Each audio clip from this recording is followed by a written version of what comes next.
প্রত্যেকটা মানুষকে রাজনৈতিক সচেতন হওয়া উচিত। আপনি যে গঠনতন্ত্র যাই আছে প্রত্যেকটা সংগঠনের, আমিও যে সংগঠনে বর্তমান সভাপতি ডাইরেক্টর্স গিল্ড অফ বাংলাদেশ, সেখানেও প্রথম কথাটাই লেখা আছে এটি একটি অরাজনৈতিক সংগঠন। এখন রাজনীতিটা তার কারো কারো ব্যক্তিগত, আর এই সংগঠনটা হচ্ছে রাজনীতির ঊর্ধ্বে।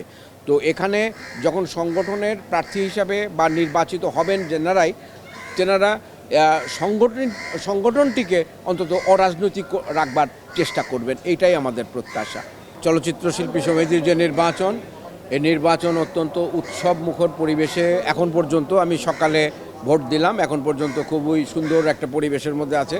সকলের মধ্যে একটা উৎসব ভাব আছে এবং প্রত্যেক প্রার্থী সোচ্চার আছে, তার নিজের পরিচিতি নিয়ে ভোটারদের কাছে তারা যাচ্ছে। তবে আমাদের যে প্রত্যাশা ভোটার হিসাবে, চলচ্চিত্র যে শিল্পী সমিতি, এটার একটা যোগ্য নেতৃত্ব দরকার। বর্তমানে যে প্রেক্ষাপট আমাদের সিনেমার এবং শিল্পীদের যে অবস্থান, কাজের পরিমাণ একেবারেই কমে গেছে এবং শিল্পীদের অনেক ক্ষেত্রেই কল্যাণের ক্ষেত্রে নানা রকমের চাহিদার দেখা দিচ্ছে, কারণ বয়স হয়ে গেছে অনেকেই প্রায় দুস্থ জীবনযাপন করছে।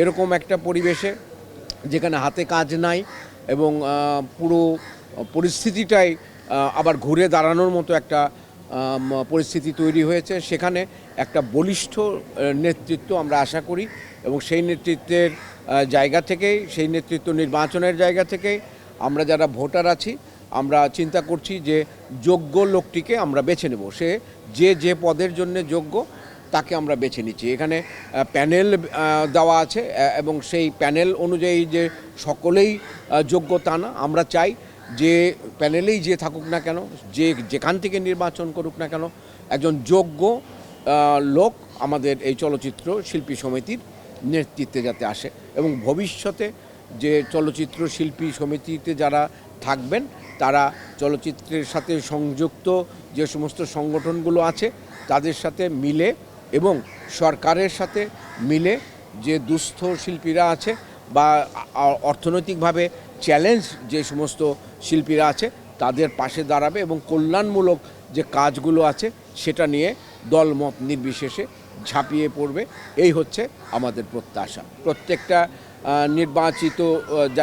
নির্বাচনে যারা প্রার্থী হয়েছে তাদের এজেন্ডা অনুযায়ী ভোটারদের কাছে সেটা প্রকাশ করেছে। তো সেটা কতটুকু করতে পারলো না সেটা তো যে প্রার্থী নির্বাচনে নির্বাচিত হয়েছিল তার বিষয়। এখানে ভোটারদের দিক থেকে ভোটাররা সবসময় আশার আলোই দেখতে চাইবে, ভোটাররা সবসময় চাইবে যে তার আশা কতটা পূরণ হবে, কোন যোগ্য ব্যক্তিটি সেটা করতে পারবে, সেই জায়গা থেকে ভোটাররা তাদের ভোটগুলো দিয়ে থাকে। এখন সেটা কতটুকু প্রত্যাশা পূরণ হলো, কতটুকু প্রত্যাশা পূরণ হলো না, সেই মাপকাঠিতে বিচার করে তো আর নির্বাচন থেমে থাকবে না। নির্বাচন একটা চলমান প্রক্রিয়া, এটি একটি গণতান্ত্রিক প্রক্রিয়া। সেই প্রক্রিয়ায় অংশ হিসাবে প্রতি 2 বছর পর এখানে নির্বাচন হয় এবং সেই নির্বাচনে এবার যে প্রার্থীরা এসেছেন অনেকে নতুন এসেছেন এবং নতুন নেতৃত্ব আসুক, এটাই আমরা প্রত্যাশা করি।